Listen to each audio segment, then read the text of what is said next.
नमस्कार दर्शकों, आप सभी को प्रेम भरी राधा स्वामी जी।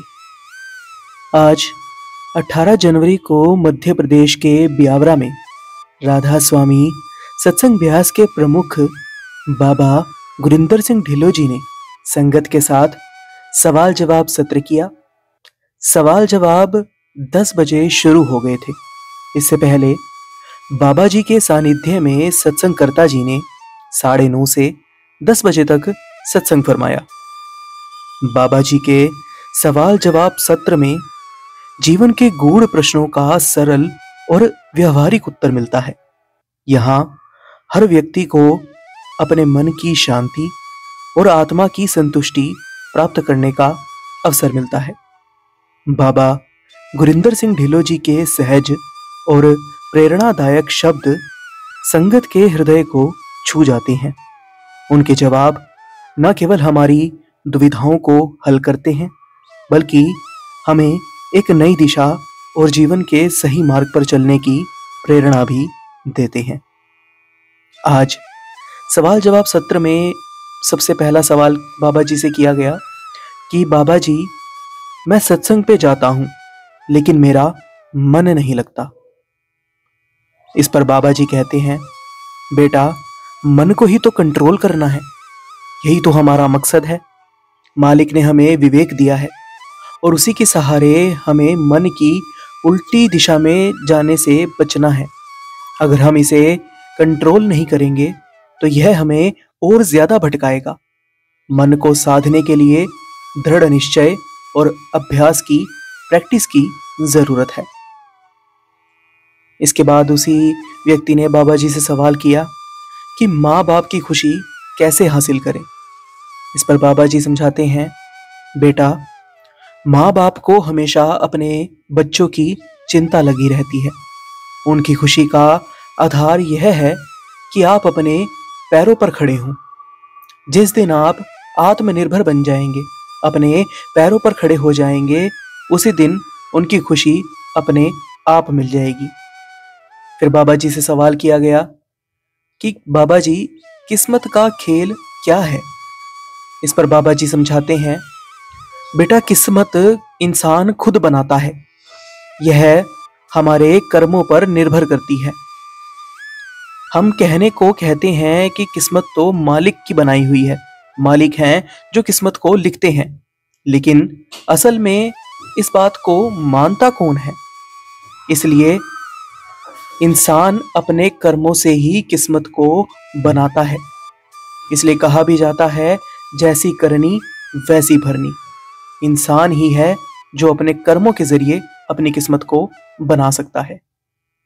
इसके बाद बाबा जी से सवाल किया गया कि बाबा जी, मुझे लोगों पर जल्दी विश्वास हो जाता है, मैं यह कैसे बदलूं। तो बाबा जी समझाते हैं, बेटा, हमने अपनी जिम्मेदारी निभानी है और अच्छा करना है।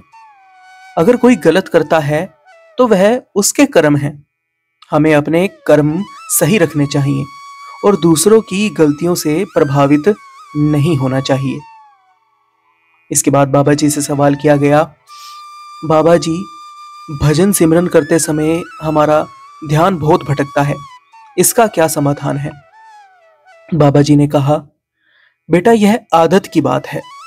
हमारा मन चंचल है और इसे स्थिर करने में समय लगेगा। निरंतर अभ्यास से ही मन को टिकाने की आदत डाली जा सकती है। इसलिए सिमरन करने का अभ्यास करते रहो, सिमरन में अपना मन लगाओ।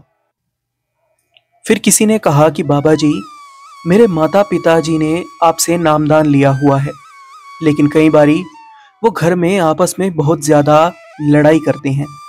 बाबा जी कहते, बेटा, वो आपके माँ बाप हैं, हमने परख नहीं करनी।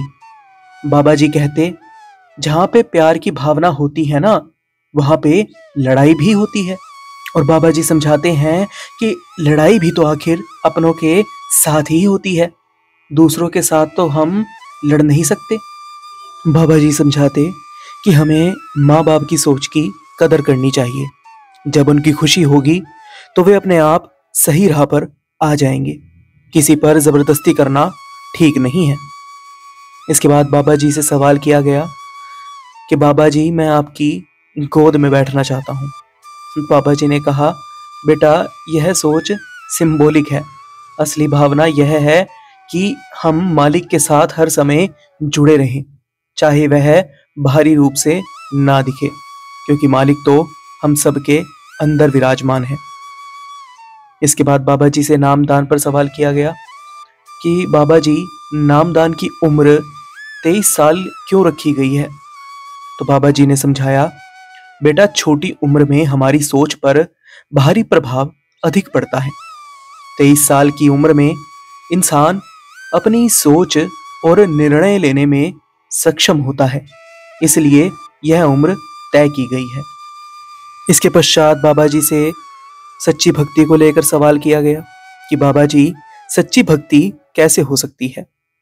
बाबा जी ने जवाब दिया कि सच्ची भक्ति यह है कि हम मालिक को हर समय अपने साथ माने। यह भावना ही हमें मालिक के करीब ले जाएगी। हम मालिक को अपने साथ महसूस करेंगे तो गलत काम करने से बचेंगे, अच्छे काम करने में अपना मन लगाएंगे, भजन सिमरन में भी हमारा मन लगने लग जाएगा, तो सच्ची भक्ति में हम रम जाएंगे।